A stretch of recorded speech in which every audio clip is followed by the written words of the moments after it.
চারিদিক থেকে আটকা পড়ে গেছি। একটা ভুল চাল দিলেই সব শেষ। আচ্ছা, পরের চালটা কি দেয়া যায় বলেন তো? পরের চালটা কি হবে থানায় গেলেই বুঝতে পারবেন। এই দাঁড়ায় দাঁড়ায় কি আজগুবি গল্প শুনবা? অ্যারেস্ট করো। Yes sir.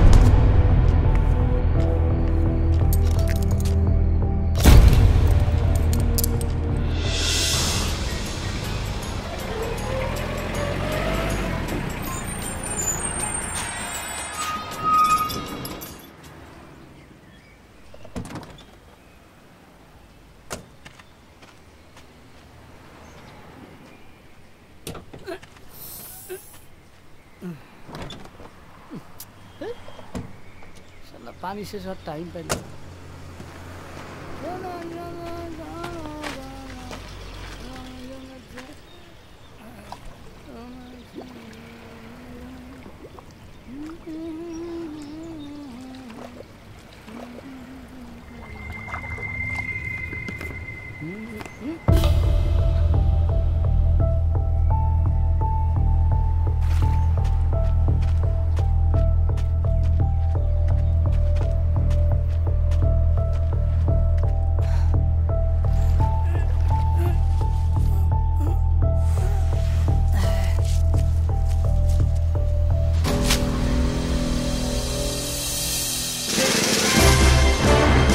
রাজধানীর এক পরিত্যক্ত ডোবা থেকে একজন তরুণীর লাশ উদ্ধার করেছে পুলিশ।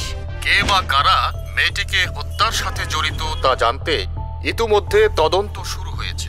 সেই সাথে তরুণীর হাতের ছাপ মিলিয়ে নাম পরিচয় শনাক্ত করার চেষ্টাও অব্যাহত। গতকাল রাতে অর্ক রহমানকে জিজ্ঞাসাবাদ করার জন্য পুলিশ তাকে গ্রেফতার করে থানায় নিয়ে এসেছে।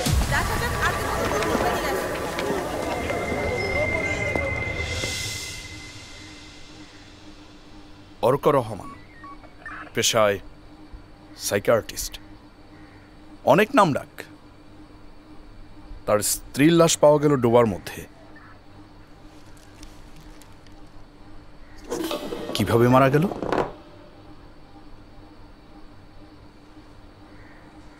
খুন। কে করেছে?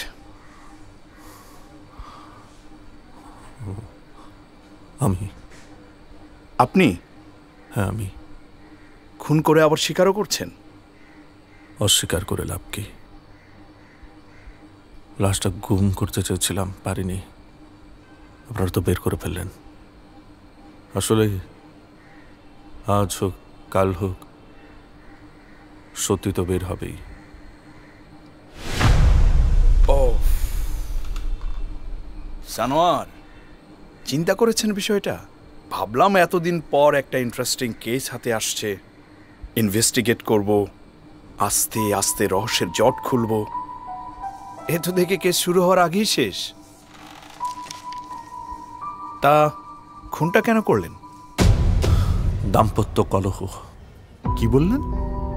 দাম্পত্য কলহ? আচ্ছা মিস্টার অর্ক, আপনাদের সেই দাম্পত্য কলহের কারণটা কি জানতে পারি? কেন বলবো আপনাকে? এটা আমাদের পার্সোনাল ইস্যু। আর আপনি যা জানতে চেয়েছেন আমি তো বললাম। ঝগড়ার সময় আমি রাগের মাথায় ওকে মেরে ফেলেছি। আপনার আর কিছু জানার আছে? না, আপনার কাছে আমার আর কিছু জানার নেই, কারণ আপনার বক্তব্যে এই মামলার সবকিছু পানির মতো পরিষ্কার হয়ে গেছে। মাননীয় আদালত, আমার আর কোনো প্রশ্ন করার নেই। ইয়োর অনার, আমি আগেও বলেছি, এখনো বলছি, অর্ক রহমান কোনো খুন করেননি। তিনি কোনো একটা চাপে পড়ে এই খুনের দায় নিজ কাঁধে তুলে নিচ্ছেন, সেটা আমি এই আদালতে প্রমাণ করেই ছাড়ব। ইয়োর অনার, এখন আমি এই মামলার সাক্ষী মিস্টার অর্কর পার্সোনাল সেক্রেটারি মিস বর্ষা আহমেদকে কিছু জিজ্ঞাসা করার জন্য অনুমতি প্রার্থনা করছি। অনুমতি দেয়া হলো। সাক্ষী বর্ষা আহমেদ হাজির।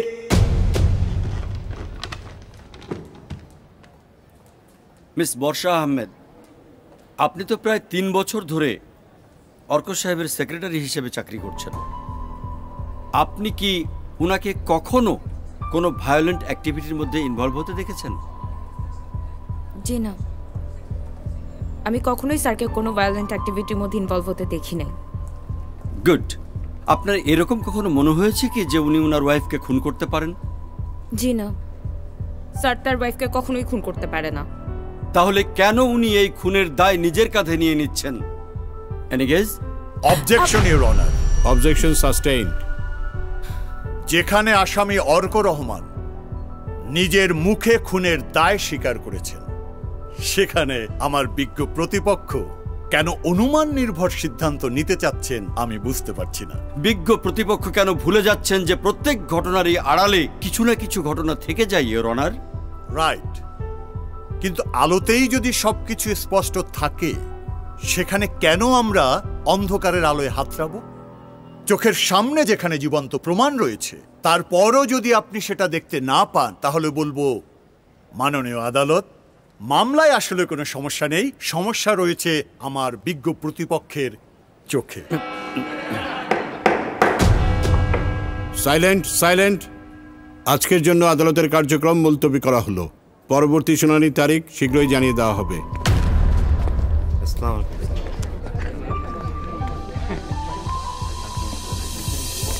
স্যার আপনি কেন মিথ্যা কথা বলছেন স্যার? স্যার আপনি তো খুন করেন নাই sir. Sir Mamun uncle, Mamun uncle একটু দাঁড়ান প্লিজ। মামুন আঙ্কেল, স্যার মিথ্যে কথা বলছে। ওয়ালাইকুম আসসালাম। মিথ্যে বলুক আর সত্য বলুক সেটা বড় বিষয় নয়। ব্যাপারটা হলো কেউ যদি নিজেই দোষ স্বীকার করে নেয় যে সে খুন করেছে, তাহলে আমি কিভাবে প্রমাণ করব যে সে খুনটা করে নাই? মামুন আঙ্কেল আপনি তো বুঝতেই পারছেন যে স্যার খুনটা করে নাই। প্লিজ আপনি একটু ওনাকে হেল্প করেন। হেল্প তাকেই করা যায় যে নিজেকে হেল্প করতে চায়। আর আমার বোঝার কোনো ব্যাপার নাই এখানে, বোঝাতে হবে আদালতকে। সেজন্য দরকার প্রমাণ। আমি প্রমাণ করতে পারবো যে স্যার খুনটা করে নাই। ধরেন ওনাদের বিভিন্ন ওকেশনের ছবি, ওনাদের কনভারসেশন বা স্যারের ইন্টারভিউ, যেগুলো আদালতে দেখালে প্রমাণ হয়ে যাবে স্যার তার ওয়াইফকে প্রচণ্ড ভালোবাসতেন। প্রচণ্ড ভালোবাসলেই কেউ কাউকে খুন করতে পারবে না এমন কোনো কথা নাই। দেখুন, আদালত কিন্তু আবেগ দিয়ে চলে না, চলে লজিক দিয়ে। আর সেই লজিক এস্টাবলিশ করার মতো কোনো কিছুই আমার হাতে নাই। মামুন আঙ্কেল, যদি আপনিও হালটা ছেড়ে দেন, স্যারকে বাঁচানোর কোনো উপায় থাকবে না। আসলে এই কেসটা তো আমি হাতে নিতে চাইনি। অর্ক সাহেবের মামা আমার পুরনো ক্লায়েন্ট, তার অনুরোধ ফেলতে পারিনি বলেই আমি কেসটা হাতে নিয়েছি। কিন্তু শুরু থেকেই আমি জানতাম যে আমার জেতার কোনো আশা নেই। তাহলে কি আমাদের কিছুই করার নাই আঙ্কেল?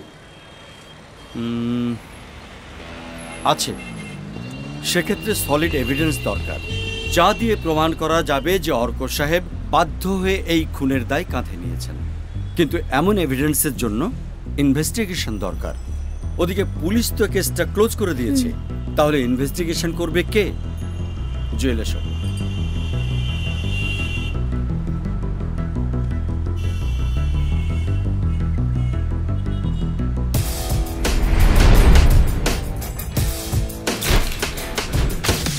স্যার, স্যার দেখছো, আরে ভাব এখনো কমেনি।